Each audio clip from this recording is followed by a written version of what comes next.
Joseph a vu Jésus grandir jour après jour en sagesse, en taille et en grâce devant Dieu et devant les hommes. Luc 2, 52. Tout comme le Seigneur avait fait avec Israël, il lui a appris à marcher, en le tenant par la main. Il était pour lui comme un père qui soulève un nourrisson, tout contre sa joue. Il se penchait vers lui pour lui donner à manger. Voir Osée 11, 3, 4. Jésus a vu en Joseph la tendresse de Dieu, comme la tendresse du Père pour ses fils, la tendresse du Seigneur pour qui le craint. Psaume 103, 13.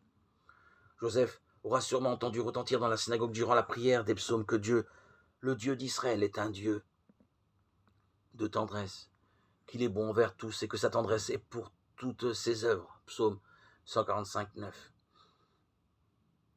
L'histoire du salut s'accomplit en espérance, contre toute espérance. Romains 4, 18.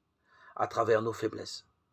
Nous pensons trop souvent que Dieu ne s'appuie que sur notre côté bon et gagnant, alors qu'en réalité, la plus grande partie de ses desseins se réalise à travers et en dépit de notre faiblesse. C'est ce qui fait dire à saint Paul: pour m'empêcher de me surestimer, j'ai reçu dans ma chair une écharde, un envoyé de Satan qui est là pour me gifler, pour empêcher que je me surestime.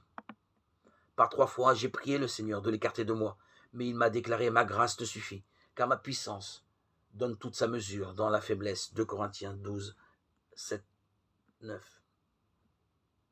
Si telle est la perspective de l'économie du salut, alors nous devons apprendre à accueillir notre faiblesse avec une profonde tendresse.